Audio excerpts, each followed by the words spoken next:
So I've just picked up my Triumph StreetTriple765RS. I haven't had a lot of time to ride it yet, so I'm still below 100 kilometers, but I have had some experiences and some thoughts on this bike in the meantime, so I'd like to share those with you now as a new rider, and also as a kind of look back from someone that's been riding early 2000 model bikes to jumping to a brand new motorcycle. Okay, so I'd like to start with the fact that this is a triple cylinder engine, which is actually an inline 3 configuration, so it's narrower than an inline 4. Which is something that Triumph has been big on with the Daytona and Street Triple, very narrow, compact frame and chassis. But what that means is for us larger riders, it can be a bit uncomfortable at times or a bit difficult to find space. Now, what Triumph like to do, as well as focus on getting this width of the frame down, is also the standover width, which is over this part of the seat. So even though this RS is raised up, they still have quite a narrow standover width, which opens it up to more riders, essentially shorter riders. But what this actually does, in my experience, is where we have the seat come over the tank, it's actually raised quite significantly, and it's quite hard as well. So actually, if you were to sit on here, when you pull your knees into the tank, your leg is pressing against this hard ridge, and you do start to notice that after a while. So with that then, because it's quite a small compact bike, if I was to sit on here like I would my 600s and 1000 cc's, I'm already sitting very close to the tank, and usually that's what I'd be doing if I want to, just drive comfortably, and I'd, hold on to the clip-ons set up upright, and then if I get uncomfortable, if I need to stretch, I'd just scoot back a little bit and tuck in. But really on this bike, we don't have the space to scoot back, maybe like an inch at most. So that's one other thing to consider, especially for taller riders like myself. For reference, I'm about 6 foot and currently around 100 kilos. So I am a bit overweight and a bit of a larger rider. So this is what it might look like without gear on, bear in mind.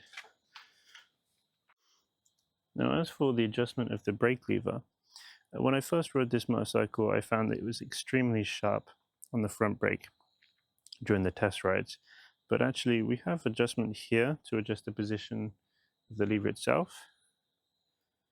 But also we have adjustment of the piston here.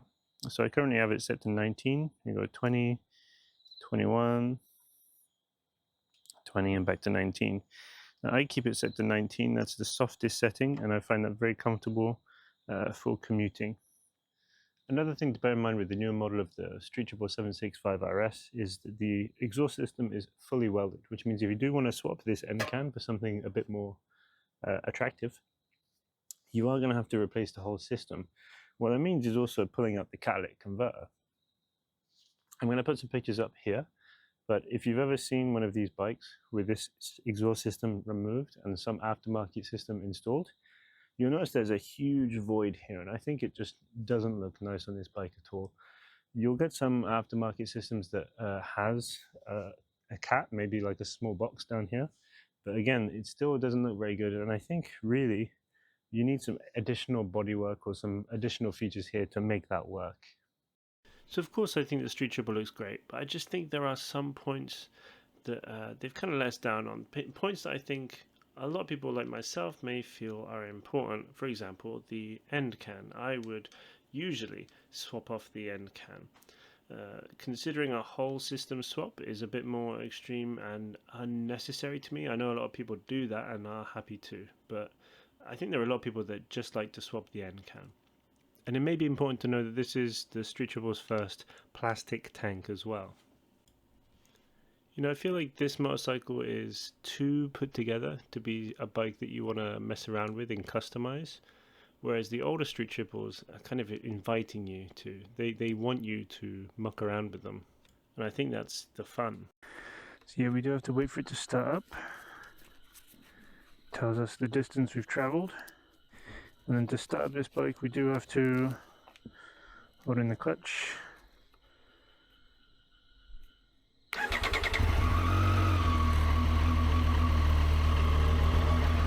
So you'll see, if we look at the RPMs, kind of tricky to see exactly where we are. I would have thought we were closer to 2000 than we are. It's only 1600, 1700, but it looks more like 2000, 1900.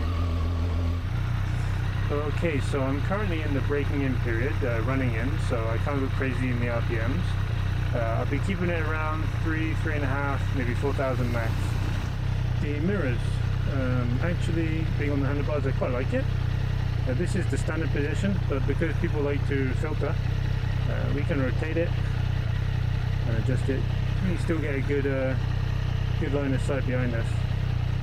Now the scooter zoom past me in a second.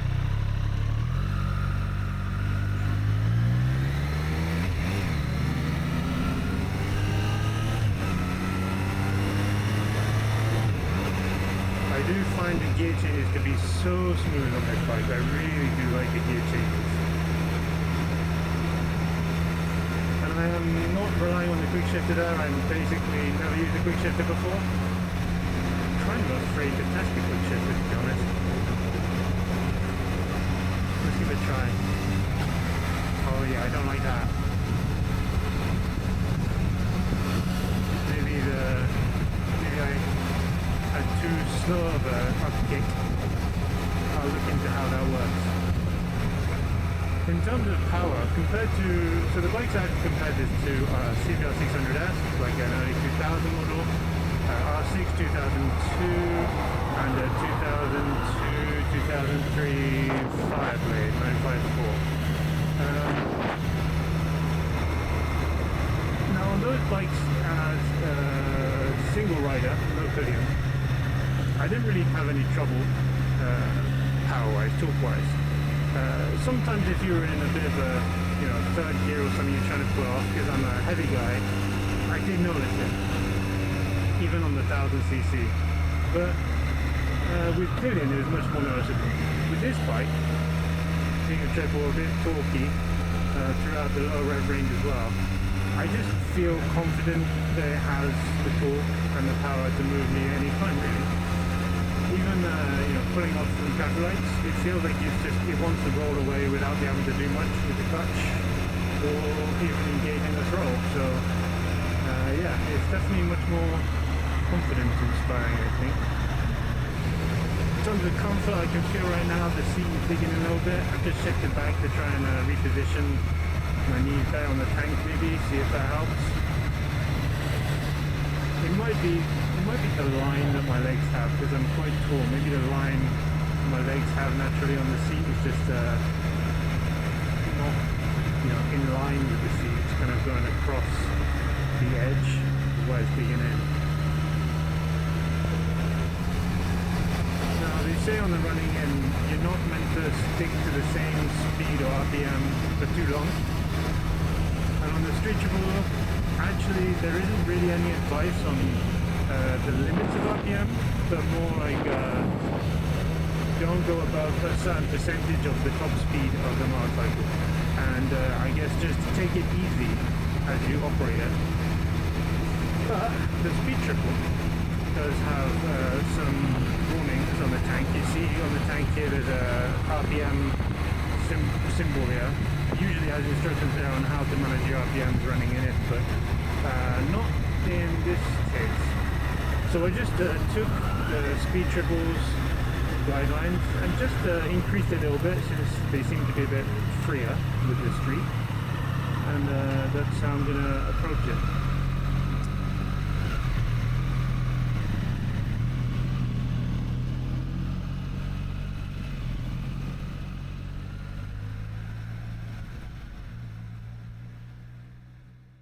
So the next point is actually the odometer. I found no location on the dash where we can find the current mileage or kilometers, apart from during initialization. It will just show here at the top, as it says, good afternoon, tell me the kilometers, the distance that I've traveled, and then it disappears. And that's as far as we can see. Now I'd like to share my preferred setup, especially during the running in period. This is style 4. Style 4 is essentially where we have the tachometer, the speed, everything all over on the right, and then we can choose something on the left, and we can cycle through that menu now. So we can go through lap timer and then style selector to show those styles now. So we got style 4 is what I'm using, style 3, style 2, and style 1. Now bear in mind, all of these at the moment are in a kind of dark mode, so it's very easy to see. So what I want you to notice here is actually that this section here, this is going to light up to indicate your RPM. And at this point it comes across, and then it comes up, and then actually there's a very short section, and it comes straight across. So actually, where you may think you're currently coming nicely in line with 2K, it's then going to jump across to like 3 to 4K. It's actually really not a nice way to show the data. Since I'm in the running in period, I like to use style 4. This kind of gives a slightly clearer view. In addition to that, well, we can choose the color of various menu highlights. But in addition to this, I like to go for auto mode, the auto contrast, because that's going to make it much more visible. If we go high, this is actually extremely difficult to see. It glares too much during the night, and I just find that auto is much more comfortable to look at, or at least the low contrast is much more easier to look at. We can view our service, when the service is due and how many kilometers we have until it's due, our current range on the tank, and then trip 1 information, and then tachometer. So this is how I set up the motorcycle for running in period, because I need to keep track of my RPM. You can also see when you shut off the bike, your odometer again. I'm not sure how visible this is going to be, but this is the low beam, the daylight, and then the high beam. The high beam is both lights on, both headlights. Daylight is just the LEDs around the top. And then the normal beam, the low beam, is just one of the headlights lit up. Now I have no problems with this, but some people don't like the asymmetry. I quite like it, to be honest. So if you're interested, keep a lookout. I'll be putting some videos of this out on the windies as soon as I can. Thank you for watching. I'll see you next time.